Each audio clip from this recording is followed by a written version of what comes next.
muita gente aqui tem... Quando me perguntam o que você é, não estou falando de boca para fora, não. Eu participo de uma tonelada de atividades, tá? Fico louco. Tem período do ano que eu tenho medo de abrir o e-mail. Que eu abro o e-mail, tenho um convite para alguma coisa. Eu não estou reclamando, não. Graças a Deus. Meu ego fica... Tem que tomar cuidado para ele não explodir, né? Aqui, para o meu convite, eu tive convite do mestre Elo. Você não sabe qual foi a alegria de ser lembrado do mestre Elo. Estou sentado... Professor, tem um tal de professor Elo no telefone, um tal de professor Elo, você está brincando, né? Peguei o telefone, falei, Dido, estou precisando de um favor. Favor, olha só. Tá, o mestre Elo tem esses troços de... Ele não fala, ele manda. Ó, vai lá e dá aula. Fala, não tem conversa. Estou aqui. Mas quando me perguntam o que eu sou professor. Eu nasci professor, eu vou morrer professor. Tá? E eu sei que eu sou professor, porque até quem nunca me viu me chama de professor. Eu acho que eu tenho cheiro de professor, o professor tem cara. Tá certo? Que eu acho engraçadão. Sem lugar, né? Acabei de chegar, nunca ninguém me viu. Eu falei, professor, como você sabe que eu sou? Nunca me viu, como é que você sabe que eu sou professor? Tá certo? Deve ter cheiro, deve ter alguma coisa, o jeito de falar. Na verdade, eu acho que é o jeito de falar. Né? Eu acho que eu dou aula o tempo todo.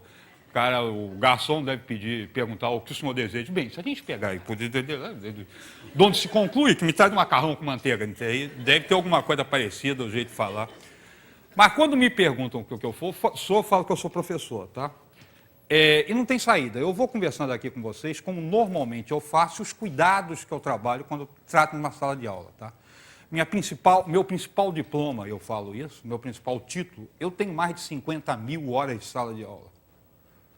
Tá? Isso em mais diversos campos de trabalho. Tá? Na metade desse país. Eu já trabalhei com um monte de coisa. Então, é inevitável, quanto mais muito com formação de profissão. Então, a gente vai resolvendo os problemas, eu vou discutindo coisas que não obrigatoriamente, uma coisa que eu acho genial na nossa profissão, é que ela não é, aspas, não desmerecendo, eu comecei em engenharia, não desmerecendo a engenharia, mas ela não é uma engenharia, ela não é equacionável, você aprende uma tonelada de coisa. Aplica numa sala. É engraçado, porque na mesma escola isso já aconteceu comigo. Eu aplico uma coisa numa sala, dá certo, perfeito, foi uma maravilha. Eu aplico a mesma coisa na sala do lado, dá tudo errado. Por quê? A gente pode tirar um monte de ideia do porquê. Tá certo? Tem um ponto de liderança, tenta buscar um monte de motivo. O problema é que a quantidade de variáveis que entram quando você está dentro de uma sala de aula, é algo fantástico, não é controlável. Você tem padrões, tanto é que com frequência me perguntam quando eu vou dar aula, plano de aula, como tem aqui, está escrito, o que eu tenho que falar, está aqui. Tá? Montei, vou falar disso, selecionei os problemas. Agora, a aula é um fato. Quando eu entro na sala, eu tenho sérios indícios do que eu deverei fazer. Se é aquilo que vai acontecer, isso depende de uma série de fatores, tá certo?